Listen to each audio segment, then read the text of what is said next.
Hello, everyone. Welcome to Anyway Podcast. Before we get started, I'd like to give a shout out to the production crew. We have Q Bridgett over here, and we have Brinson Bridgett from Bridgett Media LLC. And we're so happy to have with us today the multi talented Jabari Gray. Jabari, how are you today? I'm good, Larry. Thank you for having me on your podcast. I'm honored to be, I guess, the inaugural guest. I'm loving the new format. I haven't done a podcast before, to be honest, so this is the first time for me. But I love the format with all the social media that's available out there. I mean, people are just, able to plug into new information, new personalities, and to get information a lot more easily. And podcasts are one of the best ways to do it. I watch a lot of podcasts myself, or I listen to them when I'm commuting on the train, or I have some free time, or I don't know. I'm even if I'm working, just kind of have it on in the background just to get new info. So yeah, thanks for having me, and looking forward to it. Anyway, podcast, let's go. And by the way, for you that don't know, Jabari just had a birthday, so we're really lucky to have him today. You know how birthdays can go. So how did Yeah, that? So how was that? it was good. I mean, landed on a Friday this year, which is great. So I kicked it off with some happy hour shenanigans from maybe 6 p.m. until maybe 4 a.m. So yeah, it's good. Just great to be, alive another year. To have good health, to have good physical health, financial health. Of course, the basics: a roof over my head, clothes on my back, food in the fridge. But also, to be blessed with great relationships with friends and family. I think that's where the real wealth is Yes. in life. That's the priceless stuff that you can't buy, sell, trade. You either have it or you don't. And I'm grateful that I do. So, yeah, coming here is like another gift in and of itself. So thanks for And having me on, and for always, for being one of the people that I've collaborated probably the longest amount of time I've been working in and around the business. Yeah, we go back 1997. Yeah, 1997. 1997, man. That's a Yes, long yes, time, man. yes, So yeah, so it's good to it's good to be collaborating again, yes, yes. and it's really cool. Uh, I just you know look forward to the next chapter. Oh yeah, oh yeah. Yeah. A, a continuing saga, several chapters, one story. So you mentioned financial. That's something very significant because to you guys out there who don't know, Juby has been making his living as a professional actor, entertainer for quite a while. And that is very significant, the financial, because there are a lot of people who want to do it or actually trying to do it already, but they still have to have a day job. They still work in the restaurants or what have you, and they haven't quite figured out the inroads to it. So one of the main reasons that we have Jabari with us today is because he has been maintaining his lifestyle with the business. So why don't you tell us a little about acting, how you got into it, you know, and Okay, sure. Yeah. Um, well, I moved to New York to go to Fordham University for law school in '97. Graduated in 2000. I wanted to be an entertainment lawyer, and that was what my focus was on.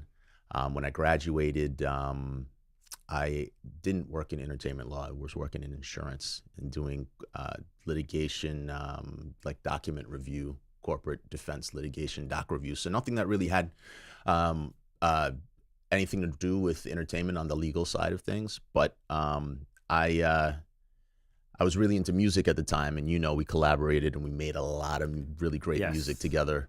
And I would say that that's probably the first step that I took into showbiz was being a recording artist. Tons of hours in the studio, songwriting, and composing tracks together. And I think that was a good foundation for me getting into the biz because, it required, putting myself out there, trying to market the Yes. product that we had to different people, potential customers, buyers, collaborators, whatever. It laid a really good foundation in terms of uh, being comfortable in the studio from a voiceover perspective. Looking back, that's like one of the best educations for voiceover work. Just being in the studio, learning about editing, learning about how to use your voice, different cadences, pitches, emotions, and what Right. have you. Um, also, I guess from a from a business perspective, working with different producers and different collaborators was a good foundation to um, later on down the line working with different agents, different managers, different directors, different producers, and all of the other characters that are in the entertainment universe.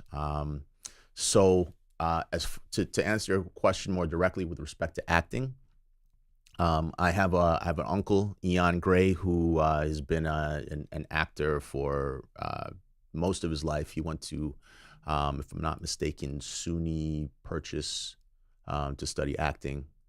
Or it's either Purchase or Binghamton. A lot of Okay. actors come out of there. Like if you IMDb or you Google their acting program, it's either Binghamton or Purchase. There are lots of like really good actors who are out of there. Anyway, I give him credit for introducing me to my first agent when things were a little slow on the legal side, and I wasn't really enjoying the work that I was doing, and I wanted to do more creative stuff. I shared it with him, and he introduced me to a manager that he was working with at the time. This is about 2004, so this is like 15 years ago, and I had help from a lot of other people too. I had help from a journalist friend named Elena Romero, who helped introduce me to a photographer and an agent to get comp cards put together and really just get the tools that you need to market yourself. Right. So when I started going out for the casting calls and the go-sees, I booked my first job. I think it was May 17th, 2004, Royal Caribbean Cruise Line, 5-day Wow. trip to Bermuda. That opened up my eyes to just what was possible. Okay. Okay. I was able to earn in that 5-day period of time, I guess what would normally take me a week of 80 hours, 100 hours worth of document review. Right. Right. At White and Case. I think that was the firm I was at the time. Very well known. Yeah, to earn the money. So when I stuck with it, got a little more traction, I started investing more time, taking it more seriously, and expanding beyond just print work and acting, but voiceovers, and just studied it more and put more time and energy into it so I could get more out of it. That's the long answer. Right. Right. Yeah. So I know a lot of people who go into acting. A lot of them start out modeling. They do print work or what have you. Did you ever do any of that? Yeah, sure. The that Royal Caribbean Cruise Line job was a print campaign. Okay. So there was no real acting, and we weren't doing video shoots. It was all stills. Okay. But still, even when you're doing still photography, you have to tell a story.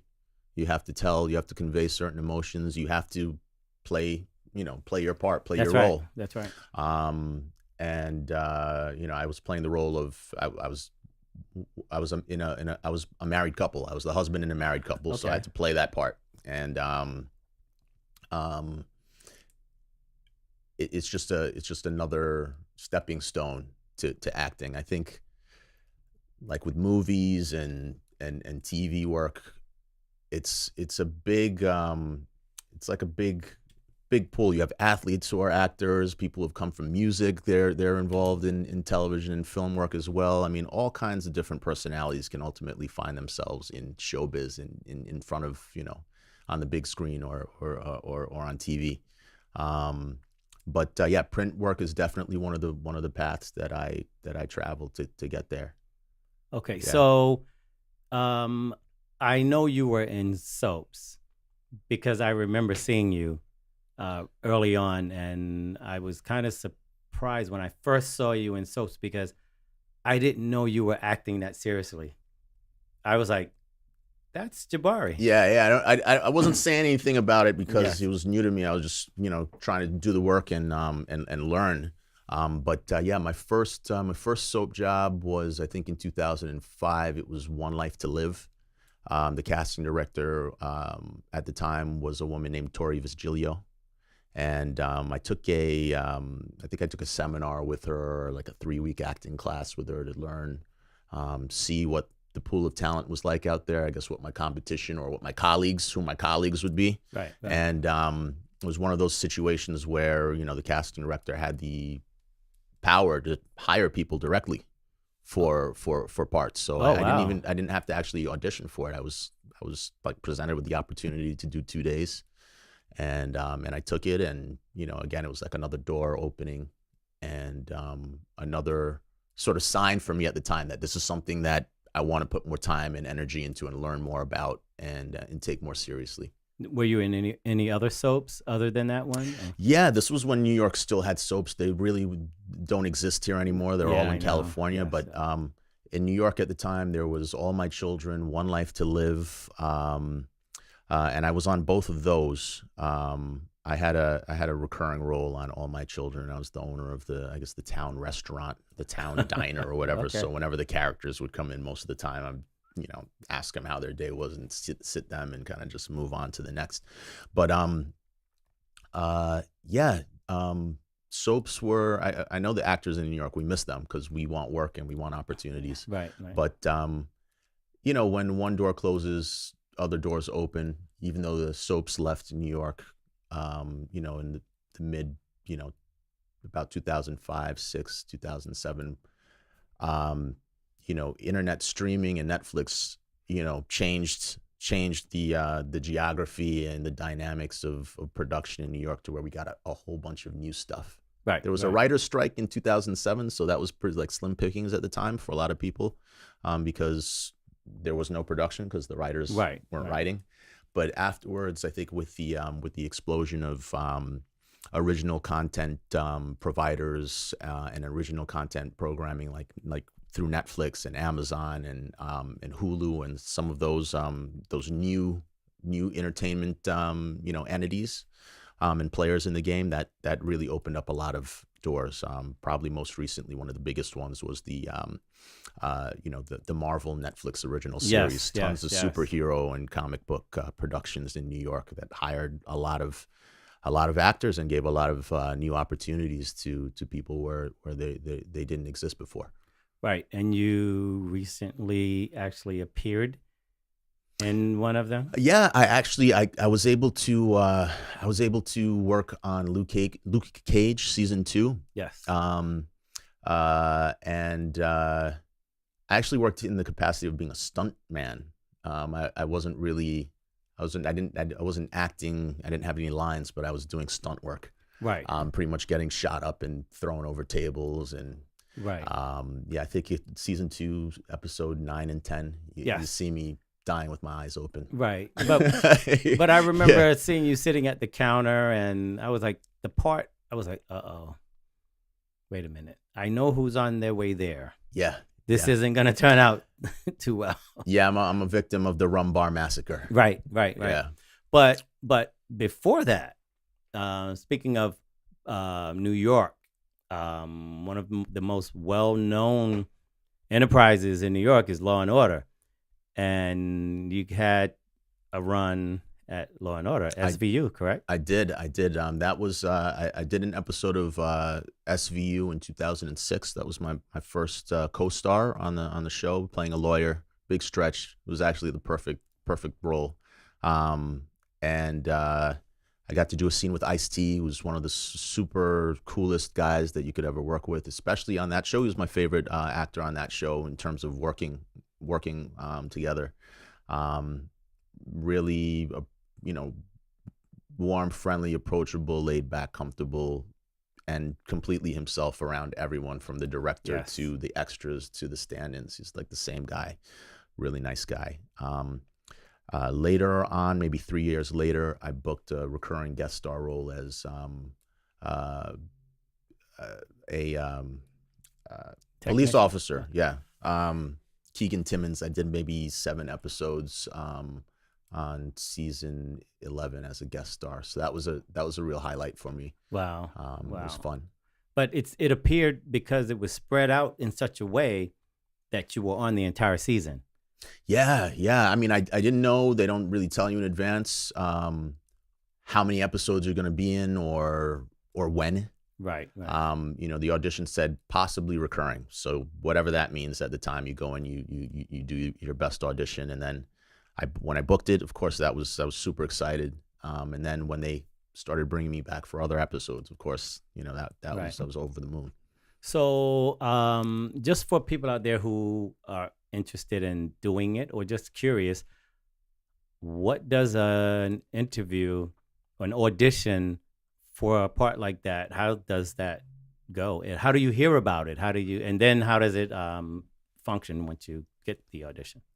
Okay, well, the way that it's set up is sort of like, I guess if you want to, sort of like a pyramid, a hierarchy of in show business of who works for who and who does what. And the actors, are of course at the very bottom of the totem pole, right? So probably at the top is like the executives. Underneath the executives at the network, who have the ultimate say as to who gets this role and who doesn't, based on whatever their criteria is. Maybe I should do it in the other direction. I should say, okay, the actors are at the bottom. Who's your boss when you're the actor? For the most part, really your partners, but I'll just say, your agent or your manager. They're the ones that you communicate with, who let you know, what your auditions are going to be for the next day or the next week, what opportunities are out there, because they have to answer to the casting directors.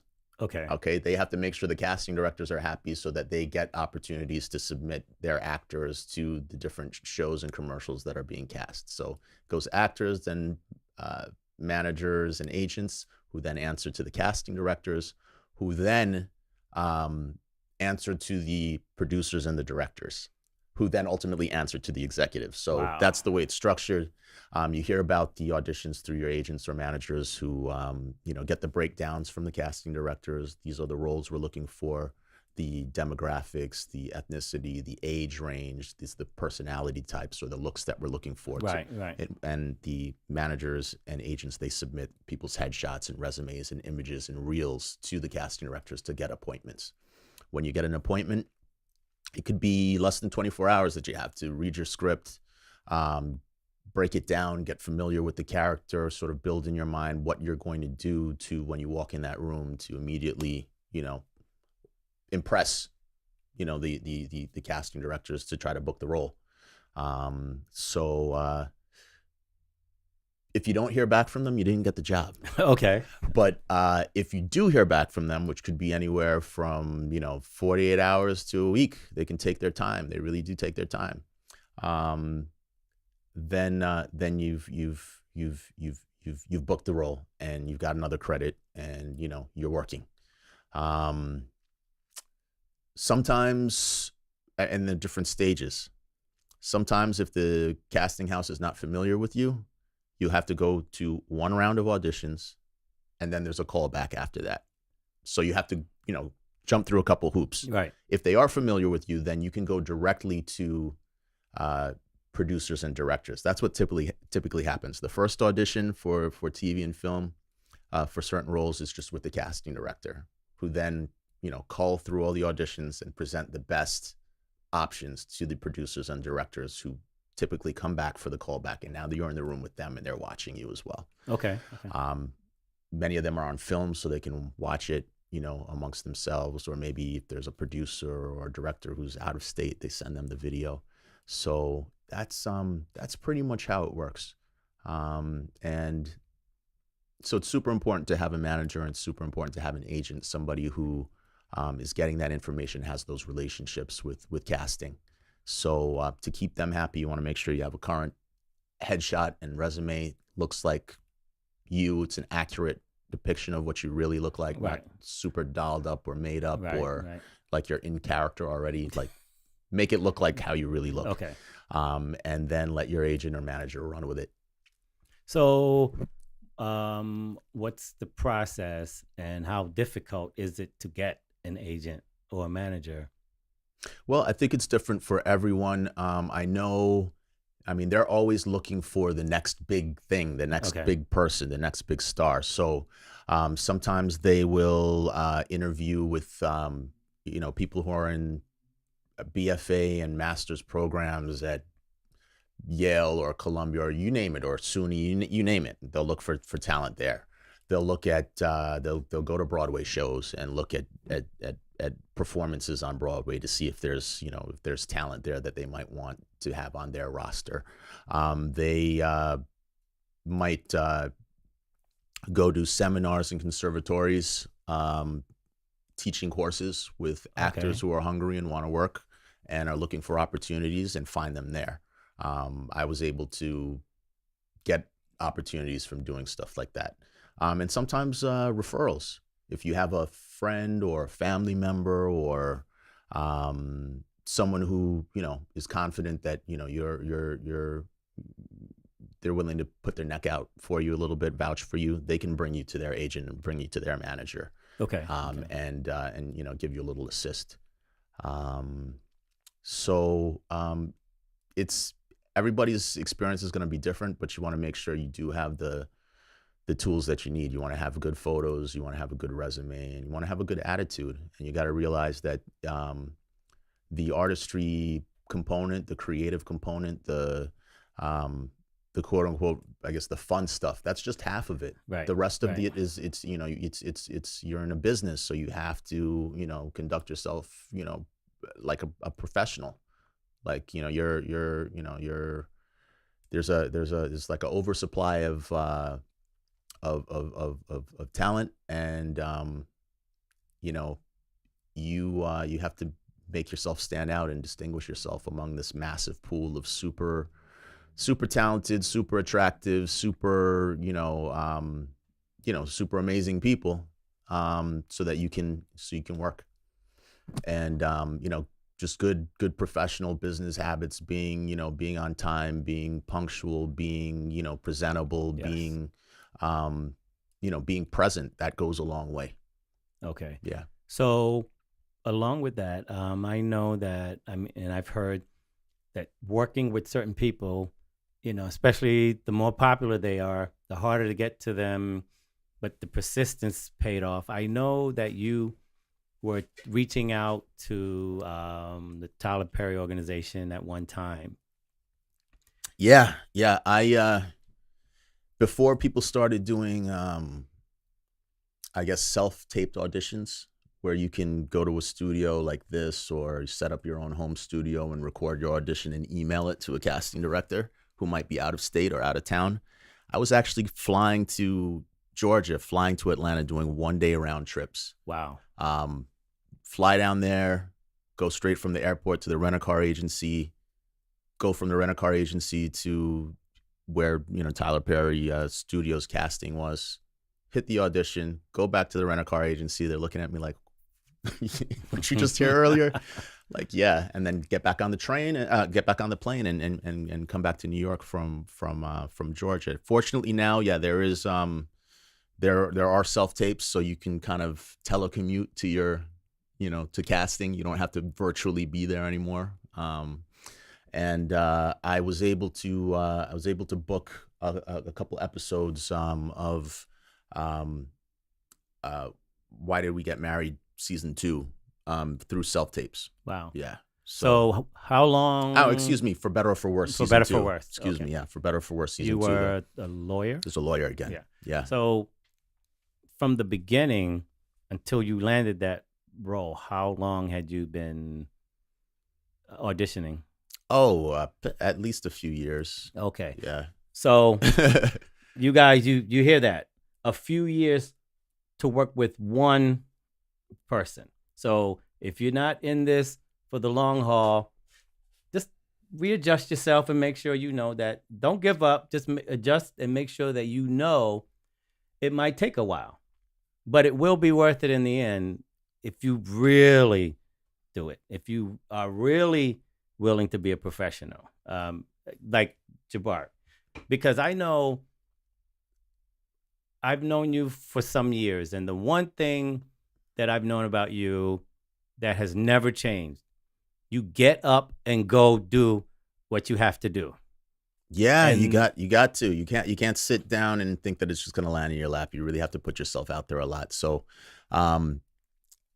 in my community of actors and friends who are in the business, people know me to be someone who works a lot and seemingly is working all the time. Some people have told me that, or just kind of, they always say, oh, you seem like you're working all the time. But the fact is that my booking ratio is probably, if I go out for 10 jobs, if I can get between 2 and 3 of them, that's what usually happens, about 25-30% booking ratio. I mean, that just goes to show you how many things you have to go out for, and it's mostly rejection. Right. It's mostly rejection. You have to be comfortable with that, and just know that, hey, the more you put yourself out there, is the more opportunity you're giving yourself. But there's a lot of you got to have stamina.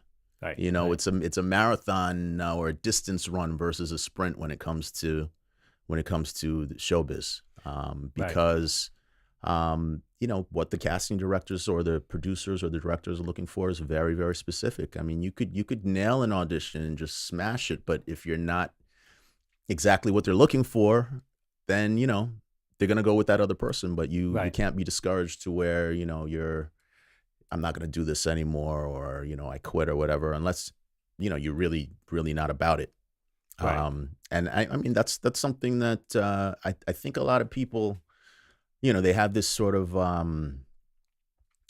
this perception that it's all just gravy, but it isn't. It's a lot of hard work and a lot of stuff that has to take place behind the scenes before you book a job, before you even get on to happen. And even if you do book a job, I mean, your role could be cut, your scene can be cut from a movie or a TV show. I mean, after you went through the callbacks and the interview and the this and the that, like, that's just how it is sometimes. I had an experience with the show called Shades of Blue with Ray Liotta and J-Lo. Right, I remember that. I booked what was supposed to be a recurring guest star role. It was supposed to be like a 3-episode story arc. I mean, I was super excited. The director was Peter Weller, who played RoboCop in the original RoboCop. Yes. He was awesome. Like, I was rocking. I had a nice juicy scene. I was feeling myself. I'm like, yo, this is it. This is the one that's really gonna pop and take me to the next level. I heard back from casting. They said, listen, they really liked your acting. It's nothing that you did wrong. They just ran out of time. It was a long episode. The writers were a little too long with the episode, and we got to go to commercial and pay breaks, so pay the bills. So your scene, cut. Wow. Just like that, and so you just have to say, hey, on to the next. So even getting the role, there's still no guarantee. There's still no guarantees. One of the biggest kind of disappointments for me happened in 2010. I was able to book a role for a biopic called You Don't Know Jack, about Dr. Jack Kevorkian, aka Dr. Death. Right. Al Pacino was cast as Dr. Jack Kevorkian. I booked the role as one of the police officers or state troopers that actually happen upon him in the woods when he's euthanizing some of his patients. So I got to book a role in a scene with Al Pacino, one of my favorite actors. Right. And I told everybody from my brother, my sister, my mother, my best friend, and I'm watching it and I'm like, yo, my scene's coming next, and the scene never came. Like, cut. Wow. Cutting room floor. That's it. So, no guarantees. You just, I would say, if you're going to get into it, you really want to do it because you enjoy the work, you enjoy the experience, you enjoy it. Don't get into it because you think that it's a fast track to, wealth and riches and, Right, and, right. and fame and all of that. Because it isn't. Wow. Wasn't there was another movie, Man on a Ledge? Yes. Did something similar happen with that, or was your part? No, Was it fortunately, actually in my, it? my role was not cut in that one. Okay, so maybe what I'm remembering is you were reluctant to tell people because you had already experienced Yeah, the yeah. This is something that, I mean, we're in the social networking world. Everybody's tweeting, everybody's posting, everybody's kind of humble bragging about the work that they're doing, and there's nothing wrong with sharing what you're doing with people, but you just have to understand that sometimes it's better to just let the work speak for itself. You know what I Yes, mean? Let yes. people see you on whatever project that it is that you worked on. You know what I mean? And then Right, after it's right. released, okay, sure, talk about it. But if if it's just the reality, sometimes sometimes your stuff gets cut.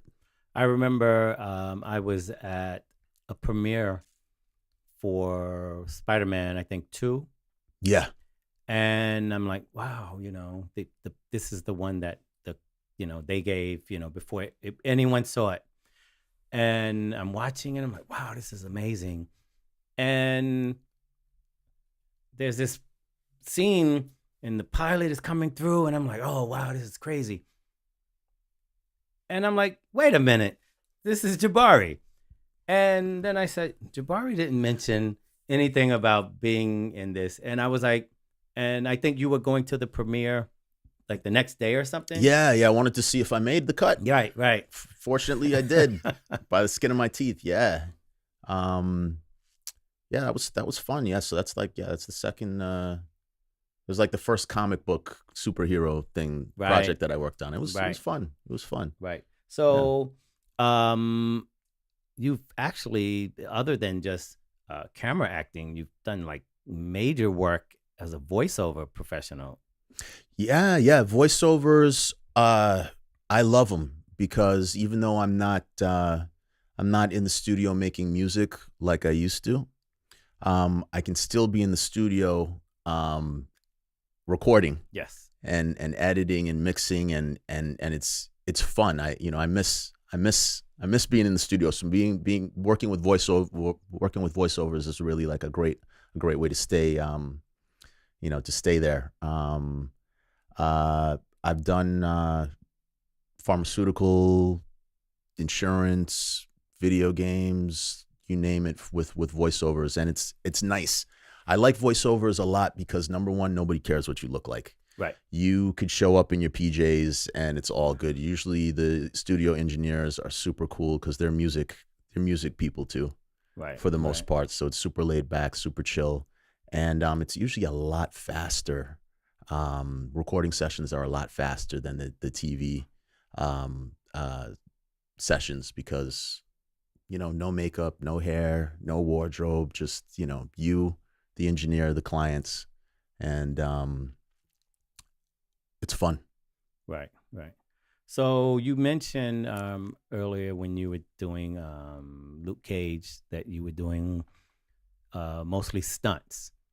So, if you would mind telling people, like, how do you go about getting into that? How do you prepare for it? What type of people might be best for it? I know you have an extensive background in martial arts, and how that might have helped you prepare physically, if to be a stunt person. Yeah, sure. I was hired. That was my first time working as a stunt performer on Luke Cage season 2. I think I did 3 contracts for Luke Cage season 2, and since then, I also was able to be the stunt double for Daniel Sunjata on season 2 of a show called Happy, which coincidentally stars Christopher Maloney. And both of those guys were on Law and Order SVU. So when we were able to work together, that's something that we all had in common. The path to doing stunt work is one of the, I would say, more highly shrouded or mysterious paths under the entertainment umbrella. Like how does one get there? From what I've been able to learn in the last year and a half or so is people who have martial arts backgrounds are there. Okay. People, especially people who have a background in striking styles that look very beautiful on camera. A lot of the kung fu stuff, the karate stuff, the taekwondo stuff, flipping, acrobatic, aerial stuff looks beautiful. You see a lot of that like in a show like Daredevil. Okay. Okay. But then you also have people who, like myself, my background is in grappling, sambo, wrestling, Brazilian jiu-jitsu, grappling styles. You see that from time to time.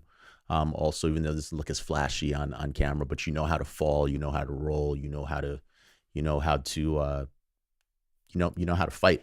Right. There are also a lot of gymnasts. There are also like sort of like breakers or like street tricked out kind of parkour types of people Okay. who are also part of the stunt community. It's a range. It's really a range.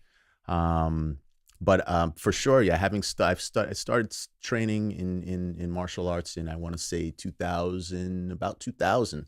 So I mean, all the time I've been doing it. It's just because I've enjoyed it. I've loved it. I've never been a professional. I've had one amateur MMA fight and then a lot of grappling tournaments and like Brazilian jiu-jitsu tournaments. But finally, after all these years, I was able to kind of monetize it Yes. and make a little make something professional out of it, as a stunt performer. Right. So yeah, those are the kinds of people that I've been coming into contact with on those jobs. And I'm at the ground floor, super, super, super basic stuff, and Right. it just goes up from there. The stuff I'm doing is very, very basic. There's, I guess, a minimum expectation that stunt coordinators, those are the people who hire the stunt performers, have, that you should be able to do fight choreography. You should be able to, be thrown and fall and, and fall down steps and, and do stunt acting at a minimum level. But when you go up from there to like being set on fire or doing big falls from 15 feet and 30 feet or being hit by cars or being pulled by ropes and stuff, that's when it gets more advanced and more technical, and where you really need to invest in training, invest in your stunt kit, your equipment that you need to protect yourself so you don't get injured Right. on the job. And also, just like anything else, invest again in who's hiring and what opportunities are out there, what productions are shooting in your neck of the woods, in your part of town, and understand who the players are in the business, so that you can connect with them as best as you can and represent yourself as best as you can as being somebody that they want to work with, who's going to be available, easy to hire, easy to work with, get the job done, make them look good, and so you can get more work. Now, do you use your agent to get stunt work, or how do you go about getting stunt work? Yeah, stunt work is they to my knowledge, they're not agents that really rep stunt artists. I seen it as being sort of just more direct connection between the stunt performer and the stunt coordinator. Right. You Uh, mentioned a term that's used when you go out to meet stunt coordinators to get the jobs. Yeah, they the stunt community, they call it hustling. I know that has sort of like a negative connotation the way that it sounds, but basically what it is you meeting the stunt coordinator, introducing yourself, giving them your information, headshot, resume, reel, if they have email or address or whatever. You give them your information. They see what you look like, how tall you are, and if there's something that they're organizing, if there's another episode of something that they're organizing or they're casting for, then you could be considered and they can call you directly. And from my experience, there haven't been any intermediaries like an agent or a manager involved. It's very direct. Right. So something that we haven't really discussed, the way actors get paid, for parts, speaking roles, non-speaking roles, or what have you. What's the like the significance of having like so many things out there in the world, small or what have you, when it comes to getting paid? Well, that's a good question. And if I can answer, let me know if I'm not answering correctly. But if it's a union job, and you book a union job, typically you can expect to get a check in the mail in about 10 calendar days. Okay. And of course, the rates differ on how big your role is.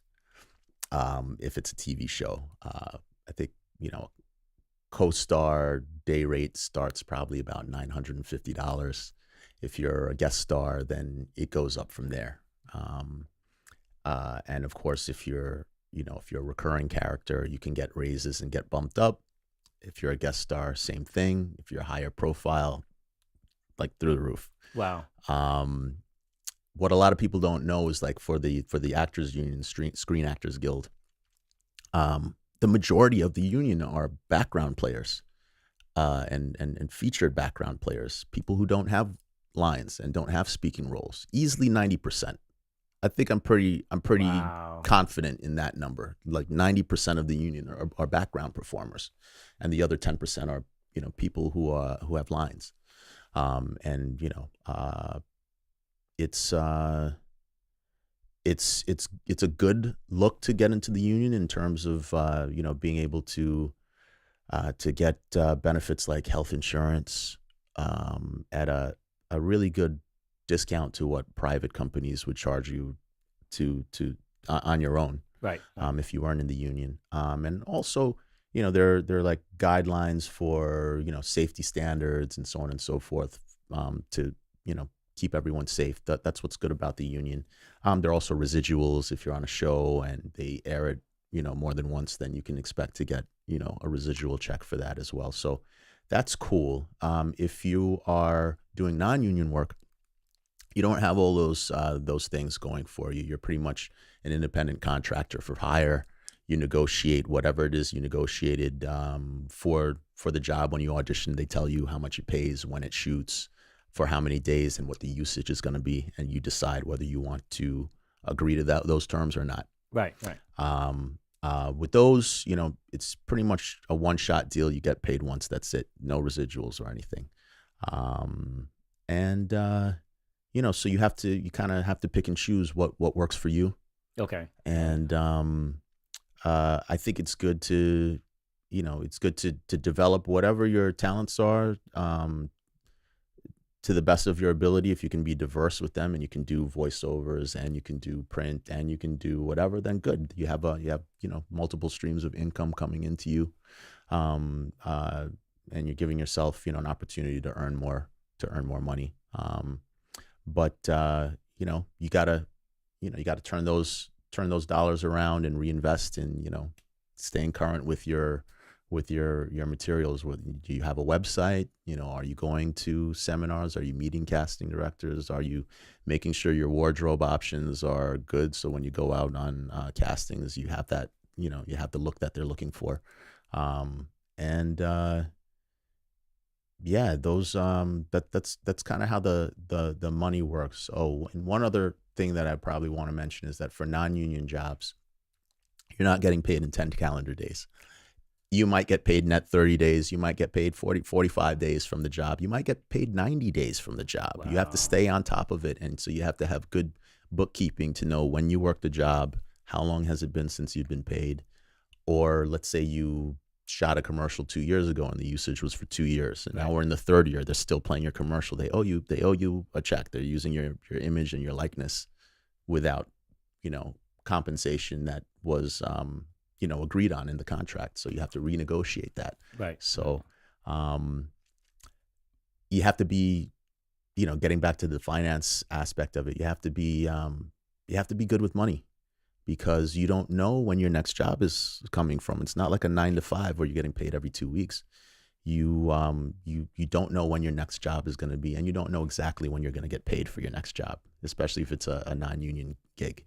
So you have to be able to budget and forecast, what your situation is going to be so you can pay those bills every month. Right, right. So would you say, other than getting the roles and preparing for the roles, rehearsing for the roles, behind the scenes, the prep, the money management is probably more of the job than the acting itself, as far as the time involved?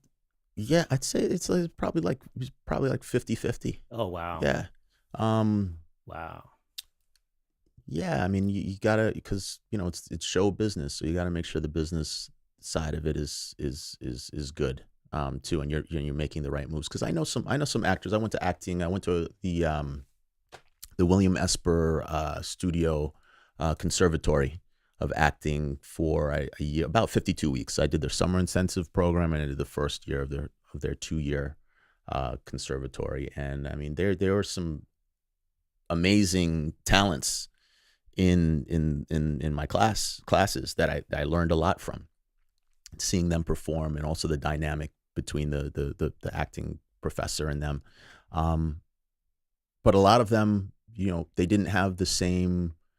They didn't have they didn't they didn't have the commercial success, because they were, for whatever reason, I guess they're just very heavy on the acting and the drama and the talent side, but they weren't really working.